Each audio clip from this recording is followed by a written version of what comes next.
मित्रांनो, आता 2 दिवसावरती तुमची राज्यसेवा पूर्व परीक्षा आलेली आहे. तर त्याचं आता तुम्हाला टेन्शन आलं असेल, सगळे वेगवेगळे थॉट्स विचार सुरू झाले असतील की एक्झॅक्टली परीक्षा आपल्याला कशी जाईल, परीक्षेमध्ये आपल्याला चांगला स्कोर येईल की नाही, जे काही ॲम्बिशन्स घेऊन ॲस्पिरेशन्स घेऊन आपण आलेलो आहोत त्या पूर्ण होतील यावर्षी की नाही, हे सगळे विचार, हे सगळे थॉट्स तुम्हाला यायला सुरुवात झाले असेल. आणि बाकी पण काही बऱ्याच गोष्टी मॅटर करत असतात.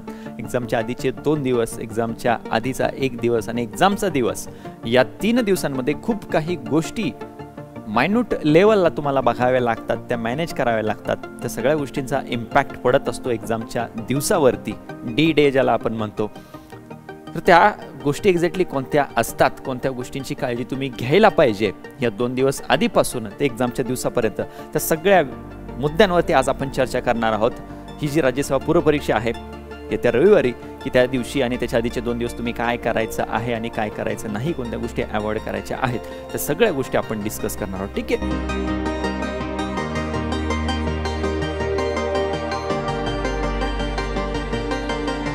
एक एक करून आपण सुरुवात करूया की 2 डेज बिफोर एक्झाम, एक्झामच्या अगोदर 2 दिवस, म्हणजे हा व्हिडिओ पडत असेल त्या दिवशीपासून तुम्ही एक्झॅक्टली काय करायचं आहे. तर आत्तापर्यंत तुम्ही चांगला अभ्यास केला असेल, 2 वेळा 3 वेळा रिव्हिजन तुमची झाली असेल, तुम्ही टेस्ट सिरीज अटेंड केली असेल, सब्जेक्ट वाईज असतील, कॉम्प्रिहेन्सिव्ह पेपर्स असतील तुम्ही दिलेले असतील.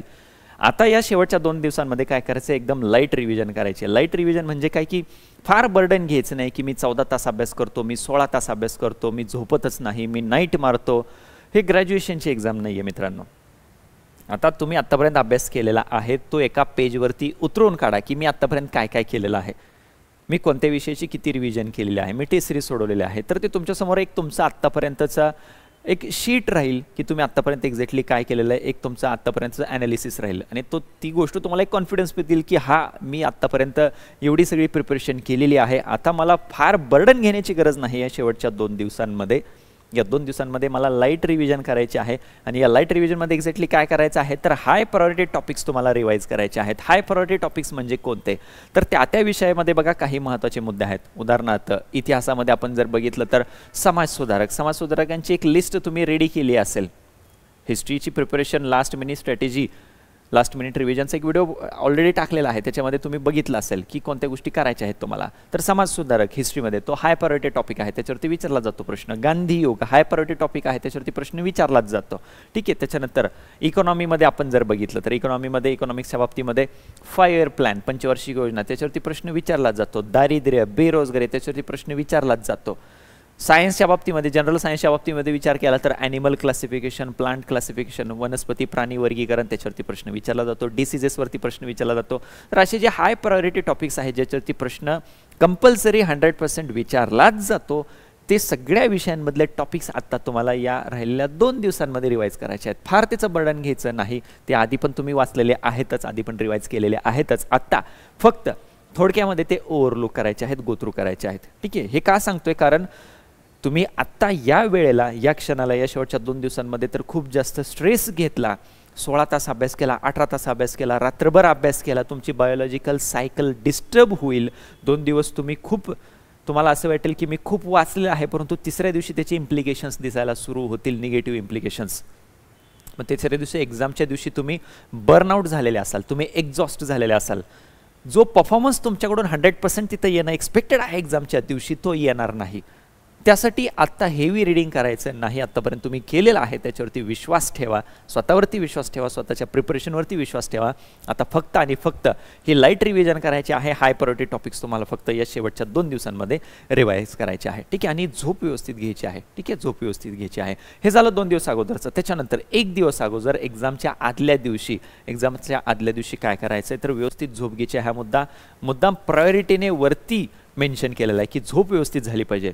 आराम व्यवस्थित झालेला असेल, मेंटली तुम्ही स्टेबल असाल, टेम्परामेंट तुम्ही लूज करणार नाही ॲक्च्युअल एक्झाममध्ये, पेशन्सनी शांतपणे तुम्ही सोडवू शकाल पेपर, तर तुमची झोप व्यवस्थित झाली असेल, आराम व्यवस्थित तुम्हाला मिळाला असेल तर तो तुमचा बेस्ट परफॉर्मन्स तुम्ही तिथं देऊ शकणार आहे. त्यामुळे झोप व्यवस्थित घ्या. झोप जर व्यवस्थित झाली नाही तर एक्झामच्या दिवशी डोकं दुखायला, हेडेक चालू होईल, ॲसिडिटीसारखे काही ते सगळे त्रास सुरू होतील आणि एक्झाममधून त्या जी कॉन्सन्ट्रेशन, जो फोकस तिथे एक्सपेक्टेड आहे तो हलून जाईल आणि सिली मिस्टेक तुमच्याकडून होतील आणि मग अशी गोष्ट होईल की कट ऑफ लागला आणि त्याच्यापासून 2-3 मार्कांनी तुम्ही मिस झाला या तुमच्या सिली मिस्टेकमुळं.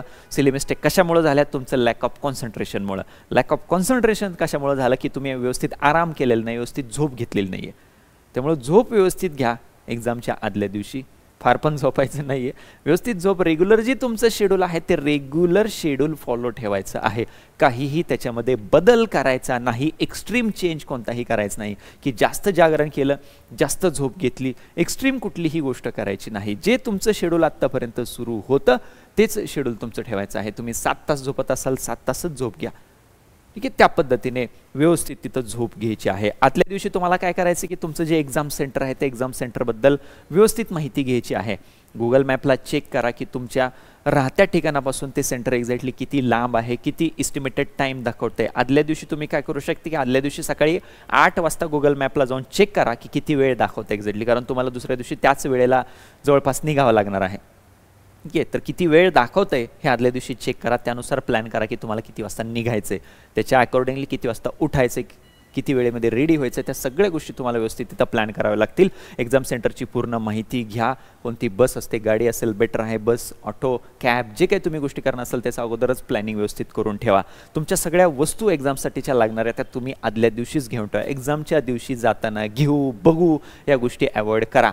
एक्झामच्या दिवशी मी झेरॉक्स काढेन जाताना, हे सगळ्या गोष्टी अवॉइड करा. सगळं तुम्ही आदल्या दिवशीच प्रिपेअर करून ठेवायचे. तुमची बॅग, ब्लॅक पेन, 2 ते 3 ब्लॅक पेन, ब्लॅक पेन कोणता वापरायचा ते पण सांगणार आहे, ठीक आहे. ब्लॅक पेन, 2 ते 3 ब्लॅक पेन व्यवस्थित चांगले नवीन घेऊन ठेवा. ते थोडेसे लिहून बघा आदल्या दिवशी. ब्लॅक पेन असेल, झेरॉक्स तुमच्या ID प्रूफची लागणार आहे ती सोबत ठेवा. 2, 3, 4 कॉपीज सोबत ठेवा. फार काही त्याला खर्च येत नाही. ज्या काही इन्स्ट्रक्शन्स दिलेल्या आहेत की तुम्ही कोणत्या वस्तू एक्झाम हॉलमध्ये घेऊन जाऊ शकता, कोणत्या घेऊन जाऊ शकत नाही, त्या व्यवस्थित रीड करा. हॉल तिकीटवरती त्या दिलेल्या आहेत, व्यवस्थित त्या इन्स्ट्रक्शन्स रीड करा. प्रॉब्लेम काय होतो, बरेच विद्यार्थी एक्झाम सेंटरला गेल्यानंतर इन्स्ट्रक्शन्स रीड करतात. आधीच आदल्या दिवशीच इन्स्ट्रक्शन्स रीड करा. ज्या काही वस्तू लागणार आहेत, ज्या अलाउड आहेत, त्या सगळ्या आदल्या दिवशीच तुमच्या बॅगमध्ये रेडी करून ठेवा, ठीक आहे. ते सगळं तुमच्या आदल्या दिवशीच रेडी करून ठेवा, ठीक आहे. इथं आणखी एक महत्त्वाचा मुद्दा तुमच्यासाठी सांगतो की झोपेला घेऊन, की विद्यार्थ्यांच्या बाबतीमध्ये मॅक्सिमम विद्यार्थ्यांच्या बाबतीमध्ये होतं आदल्या दिवशी की झोपच येत नाही. 2 दिवस आधी पण तशी गोष्ट होती की सर आता झोपच येत नाही आहे. जशी जशी एक्झाम जवळ यायला लागली तसं लक्षात यायला लागले की झोप कमी झालेली आहे, विचार जास्त सुरू झालेले असतात, त्यामुळे झोप लागत नाही. तुम्ही विचारांमध्ये, ओव्हर थिंकिंगमध्ये तुम्ही जास्त जाता, त्याच्यामध्ये जास्त अडकल्यामुळं झोप व्यवस्थित तुम्हाला येत नाही.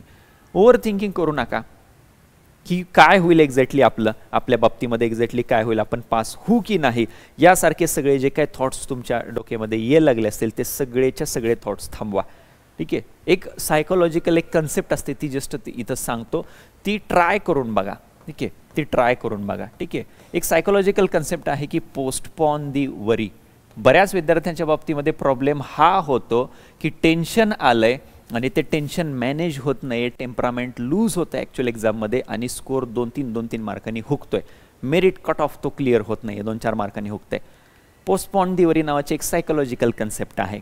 जे काही थॉट्स, जे काही विचार तुमच्या डोक्यामध्ये, मनामध्ये येत आहेत त्याला पोस्टपॉन करण्याचा प्रयत्न करा. ही सायकोलॉजिकल एक कन्सेप्ट आहे. याच्यामध्ये एक्झॅक्टली काय करायचं असतं ते सांगतो, ठीक आहे.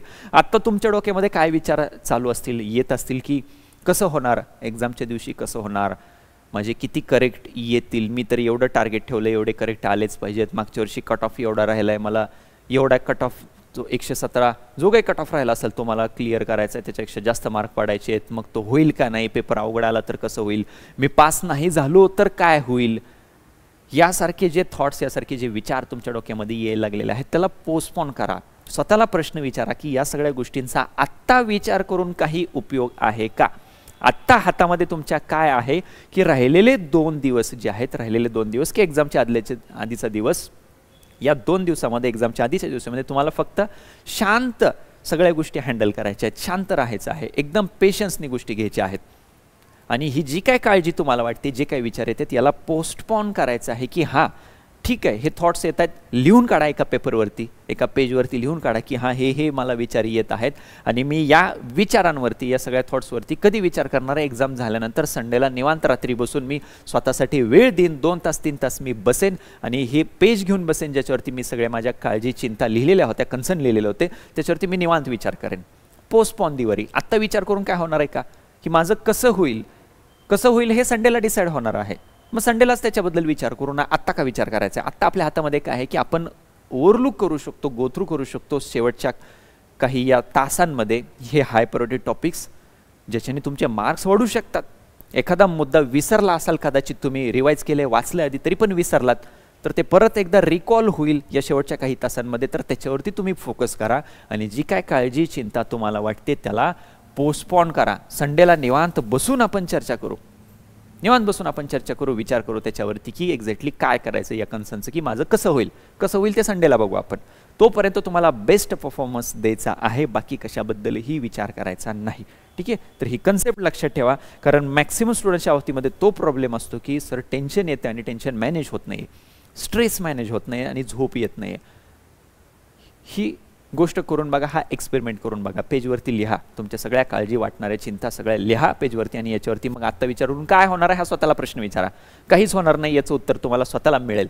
आत्ता विचार करून काहीही होणार नाही, तर याला आपण पोस्टपॉन करूया 2 दिवसांनी. रविवारी सोमवारी निवांत विचार करू आन्सर, की गुरुवारी वगैरे येते तोपर्यंत 4 दिवस विचार करू त्याच्यावरती की माझं कसं होईल.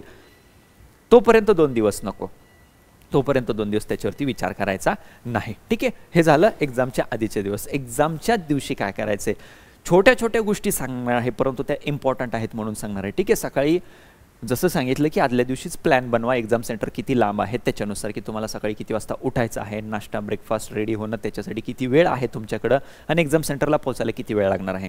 त्या दिवशी ब्रेकफास्ट करताना जो तुम्ही रेग्युलर करताय तोच ब्रेकफास्ट करा. त्या दिवशी वेगळा काही नाश्ता करू नका, आंबवलेले वगैरे पदार्थ खाऊ नका ज्याच्याने तुम्हाला त्रास होईल एक्झामला बसल्यानंतर. तिखट स्पायसी काही गोष्टी खाऊ नका. ह्या छोट्या छोट्या गोष्टी आहेत परंतु या इम्पॅक्ट करतात. स्पायसी काही खाऊ नका, आंबवलेले पदार्थ खाऊ नका. जे तुम्ही आठवडाभर आधी 6 महिने आधी जो काही नाश्ता करताय तोच नाश्ता करा, त्याच ठिकाणी करा. नवीन गोष्टी ट्राय करायला जाऊ नका. रिस्क कशासाठी घ्यायची. ठीक आहे, तर ते खाताना डाएट पण व्यवस्थित लक्ष ठेवा या 2 दिवसांमध्ये. आता मित्रांनो थंडी पण वाढलेली आहे, थंडी आता जाणवायला लागलेली आहे. गरम पाणी पित राहा. ठीक आहे, आजारी पडू नका या शेवटच्या 2 दिवसांमध्ये. तुमची आत्तापर्यंत घेतलेली सगळी मेहनत वाया जाईल, त्यामुळे आजारी पडू नका, काळजी घ्या. गरम पाणी प्या, चांगलं डाएट ठेवा या 2-3 दिवसांमध्ये. ठीक आहे, मग एक्झामच्या दिवशी एक्झाम सेंटरला वेळेत पोहोचायचं आहे.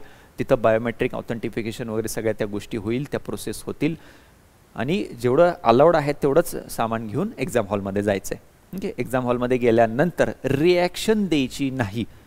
एक्झाम सेंटर कसं असणार आहे ते आपल्याला आत्ता माहीत नसणार आहे. ठीक आहे, एक्झाम सेंटरच्या बाबतीमध्ये असं होऊ शकतं की बाबा की फॅन वर्क करत नाही, फॅन चालू नाही किंवा बेंच छोटा पडतोय, बेंच हलतोय, बेंच वाजतोय. सुपरवायझरला रिक्वेस्ट करून बघा की बेंच चेंज होऊ शकतो का. नाही म्हणले तरी रिॲक्शन देऊ नका, शांत राहा. ठीक आहे, ओके, ज्या काही गोष्टी येतील त्याच्यासोबत ॲडजस्ट करायला रेडी राहा.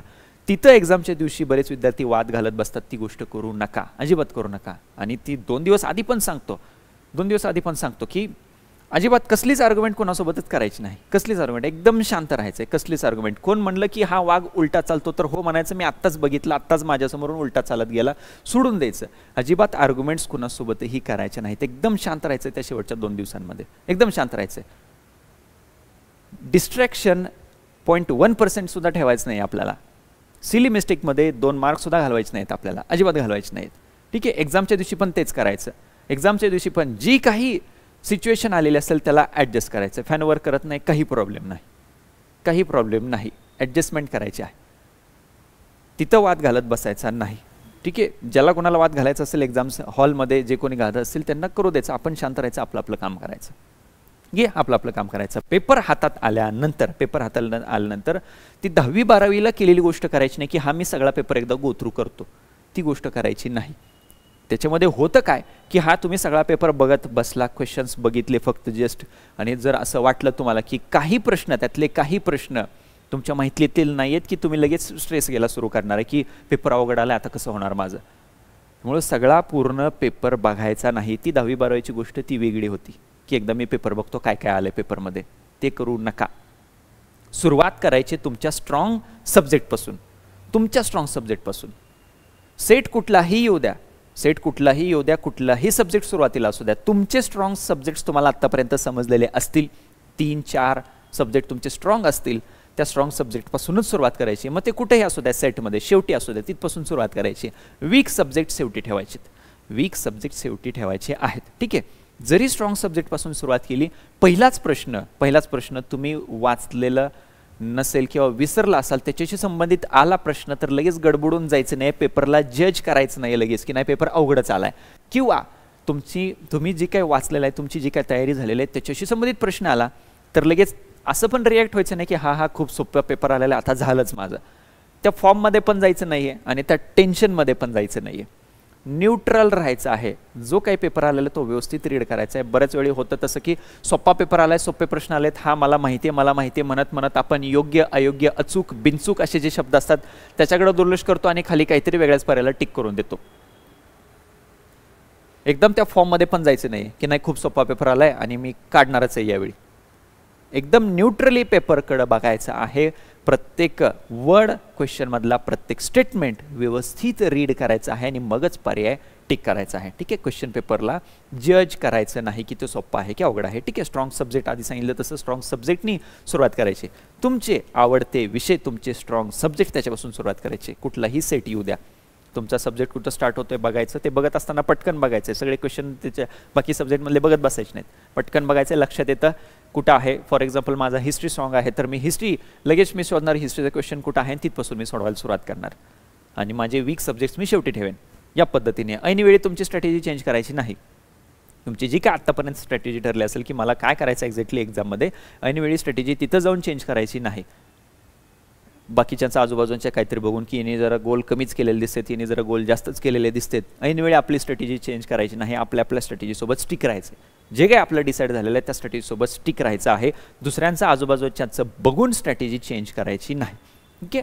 त्याच्यानंतर OMR शीट हातात आल्यानंतर त्याच्याशी संबंधित बरेच विद्यार्थी चुका करतात. OMR भरताना परत एकदा तुम्ही तुमची मेहनत पाण्यात घालवताय. मग तुम्ही जर तिथं मिस्टेक करणार असाल, वेळ घ्या.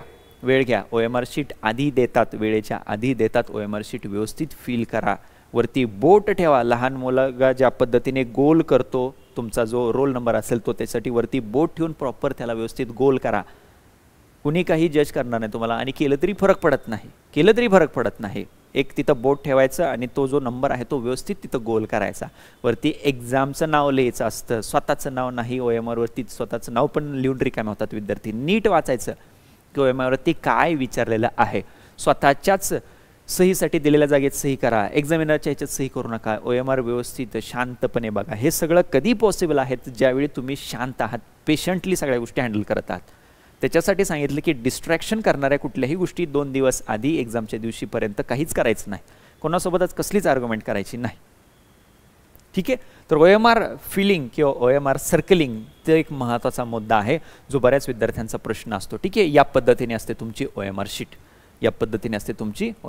ठीक आहे. OMR शीटवरती तुम्हाला विचारलेलं असतं वरती नेम ऑफ द एक्झामिनेशन, परीक्षेचं नाव विचारलेलं असतं, तुमचं नाव नाही. आपण काय करतो गडबडीत हा नेम फक्त शब्द वाचतो आणि लगेच स्वतःचं नाव लिहून रिकामा होतो. मग त्याच्यावरती खाडाखोड होणार, परत मग तुम्ही परीक्षेचं नाव लिहिणार. ठीक आहे. कारण ते सिरियलनी दिलेल्या असतात. OMR मिस्टेक करू नका. ठीक आहे. इथं तुमचा रोल नंबर दिला असतो. रोल नंबर फिलअप करताना मागाशी सांगितलं तसं एका हातामध्ये पेन आहे आणि एक इकडं बोट ठेवले, प्रॉपरली त्याला सर्कल करायचं आहे. ठीक आहे. इकडं तुमचं क्वेश्चन बुकलेट नंबर असतो, क्वेश्चन बुकलेट सिरीज असते. क्वेश्चन पेपर हातात मिळाल्यानंतर ते भरायचं आहे तुम्ही. ठीक आहे. हे आधी दिलं जातं, क्वेश्चन पेपर वेळेत दिला जातो. ठीक आहे. सब्जेक्ट कोड दिलेला असतो. इथं तुमच्या हॉल तिकीटवरती सब्जेक्ट कोड दिलेला असतो. सुपरवायझर पण इन्स्ट्रक्शन्स देतात. ठीक आहे.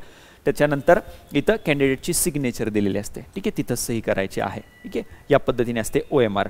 आता OMR मध्ये त्यांनी 200 क्वेश्चनच्या पद्धतीने ती बनवलेली असते. आपल्यासाठी 100 पर्यंतच गरजेचं असतं. ठीक आहे. पेन मॅक्सिमम लोकांकडून हा पेन वापरला जातो. का तर त्याचा पॉईंट मोठा आहे. सर्कलिंग करणं इझी जातं. मॅक्सिमम लोकांकडून तो पेन वापरला जातो. तर तो पेन वापरा. 2-3 पेन घेऊन ठेवा. ठीक आहे. सर्कलिंग करणं पॉईंट मोठा असल्यामुळे सर्कलिंग लगेच होतं. सर्कलिंग पण करताना पण त्याची पण प्रॅक्टिस 1-2 दिवस आधी करून घ्या व्यवस्थित. सर्कलिंग OMR शीट अवेलेबल असते.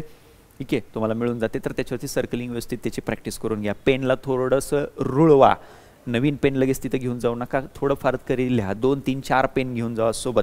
ठीक आहे, पेन पण तुम्हाला दाखवलेला आहे की कोणता पेन घ्यायचा आहे. ठीक आहे, त्याच्यानंतर अटेम्प्ट किती करायचे, किती पेपर अटेम्प्ट करायचा, तो एक सगळ्यात महत्त्वाचा प्रश्न असतो. ठीक आहे, तर अटेम्प्टच्या बाबतीमध्ये बघा, अगोदर निगेटिव्ह मार्किंग सिस्टीम वेगळी होती.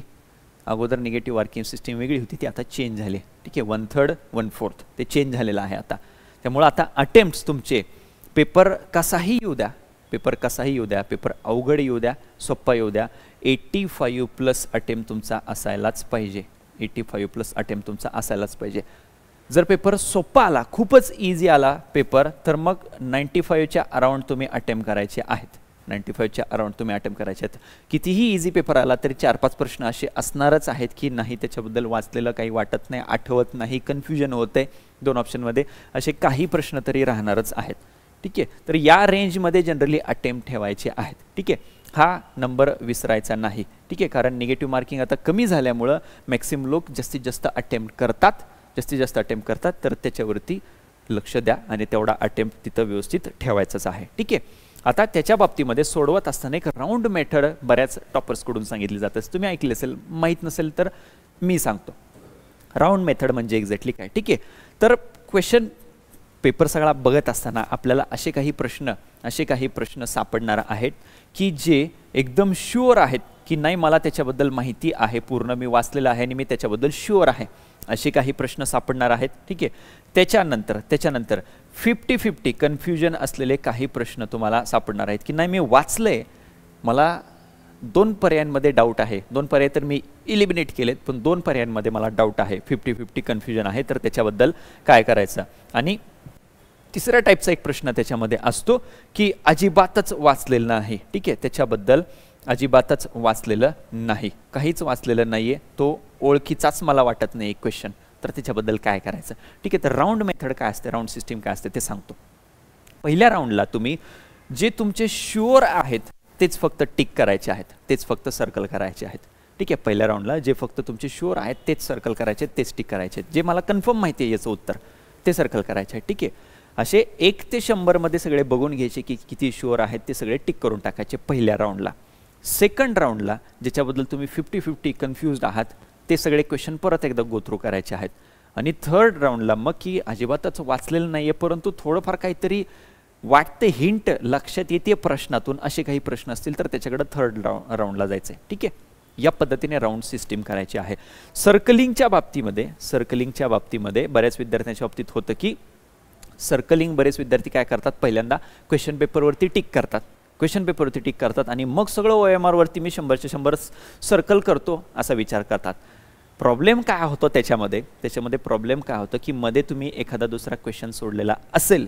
आता तुम्ही ही OMR जर बघत असाल तर तुम्हाला लक्षात येईल की खूप जवळजवळ आहेत ते सर्कल्स, खूप जवळजवळ आहेत. बऱ्याच वेळा होतं की तुम्ही 1 ते 100 सगळे क्वेश्चन पेपरवरती टिक केले आणि नंतर इकडं यायचं तुम्ही ठरवलं सर्कलिंग करण्यासाठी, मध्ये एखादा प्रश्न तुम्ही सोडलेला असेल तर ते गडबडीत सर्कल करत असताना ते लक्षात राहत नाही, आपण त्याला पण सर्कल करून देतो जो स्किप केलेला आहे आणि पुढच्या सगळ्यांचा सिक्वेन्स चुकून जातो. ती हाताने केलेली मिस्टेक आहे तुमच्या. त्यामुळं तसं करू नका की 100च्या 100 मी एकदम क्वेश्चन पेपरवरती करतो आणि मग सगळे OMR वरती करतो, तसं करू नका, अजिबात करू नका. कारण ते होतं, कित्येक वेळा सांगून देखील ते होतं तिथं, कारण ते सर्कल्स खूप जवळजवळ आहेत, ती गोष्ट करायची नाही. मग या बाबतीमध्ये करायचं काय, 2 पेज असतात, आपण क्वेश्चन पेपर ओपन केल्यानंतर 2 पेज, इकडं काही 2-3 क्वेश्चन असतात, तिकडं काही 2-3 क्वेश्चन असतात. मग याच्यामध्ये तुम्ही बघितलंय, क्वेश्चन बघितलाय, त्याच्यामध्ये तुमचं लॉजिक, तुमचं रिव्हिजन, रिकॉलिंग ते केलंय सगळं आणि तुम्हाला याच्यामध्ये आन्सर्स काही प्रश्नांचे माहीत आहेत, तर ते लगेच इकडं सर्कल करून घ्या बघून. क्वेश्चन नंबर काय आहे, परत एकदा इकडे बोट ठेवायचं आहे, क्वेश्चन नंबर 4, क्वेश्चन नंबर 4चाच पर्याय बरोबर इकडे टिक करायचं आहे. त्यानंतर 5 स्किप केला तर क्वेश्चन नंबर 6 मग सर्कल केला, या 2 पानांवरचे सर्कल केले, नेक्स्ट पुढच्या 2 पानांकडे गेलं. या पद्धतीने करा. 100च्या 100 शेवटी सर्कलिंगसाठी ठेवू नका. शेवटी मग असं पण होतं की वेळ उरत नाही शेवटच्या वेळी आणि मग एक्झामिनर येऊन OMR शीट वेळ संपल्यामुळं काढून घेतात आणि काही सर्कलिंग करायचेच राहून गेले, माहीत होते सोडवले ते परंतु सर्कलिंगच केलं नाही, तर ती गोष्ट ठेवू नका. राऊंड सिस्टीम लक्षात घ्या. त्या पद्धतीने राऊंड करा. मॅक्सिमम टॉपर्स ती राऊंड सिस्टीम जी आहे ती फॉलो करतात. ठीक आहे, या गोष्टी व्यवस्थित तिथं फॉलो करा.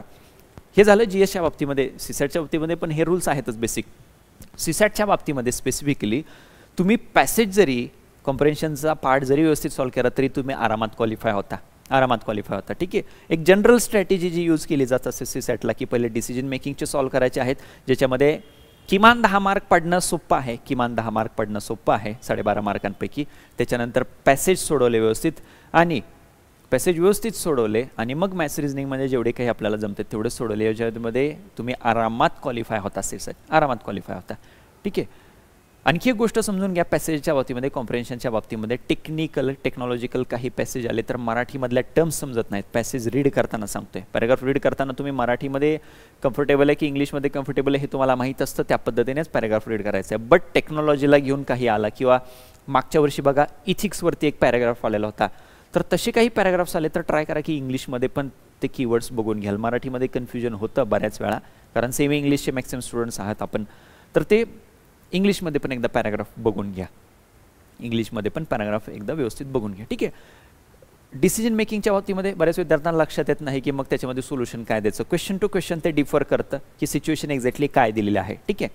मागे एकदा बघा डिसिजन मेकिंगला क्वेश्चन विचारलेला होता की तुम्ही पोलीस स्टेशनचे प्रमुख आहात, तुमच्याकडे चार्ज आहे आणि 2 जमावांमध्ये थोडंसं काही हमरीतुमरी झालेली आहे, हाणामारी झालेली आहे आणि दोन्ही गट मग तिथं समोर आलेले आहेत, त्यांचे पोलीस स्टेशन समोर आलेले आहेत आणि मग अशा वेळी तुम्ही काय कराल. ठीक आहे. आता अशा सिच्युएशन्स इमिडिएट त्याच्यावरती काहीतरी सोल्युशन देणं गरजेचं असतं. पर्यायांमध्ये बघा काय दिलेलं असतं की नाही मग तुम्ही समाजामध्ये जागरूकता पसरवाल, तुम्ही जातीभेद दूर करण्यासाठी प्रयत्न कराल. हे झालं नंतर. आत्ता इमिडिएटली समोर जमाव उभा आहे पोलीस स्टेशनच्या, तर मला तिथं काय करायचं आहे, इमिडिएट ॲक्शन गरजेचे आहे त्याच्या बाबतीमध्ये. मग पर्यायांमध्ये एक पर्याय होता की तुम्ही दोन्ही गटांच्या नेत्यांना बोलवाल, त्यांच्यासोबत सामंजस्याने चर्चा कराल आणि आपल्या कार्यकर्त्यांना शांत राहण्यास सांगाल आणि ज्यांची काही चूक आहे त्यांच्यावरती कायदेशीर कारवाई कराल. ती इमिडिएट ॲक्शन तिथं गरजेची असते, त्याला जास्त मार्क असतात. बाकीचे असतात की नाही मग मी सामाजिक जागृती करेन, मी जातीभेद नष्ट करण्यासाठी प्रयत्न करेन, हे लॉंग टर्म झाले. इमिडिएट आत्ता काय करणार त्या जमावाला तिथून दूर करण्यासाठी किंवा ती कायदा आणि सुव्यवस्थेची परिस्थिती बिघडलेली हाताळण्यासाठी काय कराल. तर त्या क्वेश्चनला घेऊन इमिडिएट ॲक्शन कोणती गरजेची आहे त्याच्यावरती विचार करायचा आणि त्या पद्धतीने तिथं टिक करायचे, तुम्हाला मार्क्स येतील. ठीक आहे. तुम्हाला सगळ्यांना या राज्यसेवा पूर्व परीक्षेसाठी शाश्वत अकॅडमीच्या बाजूने ऑल द बेस्ट. चांगला पेपर द्या. मेन्सच्या प्रिपरेशनसाठी भेटूच. थँक्यू.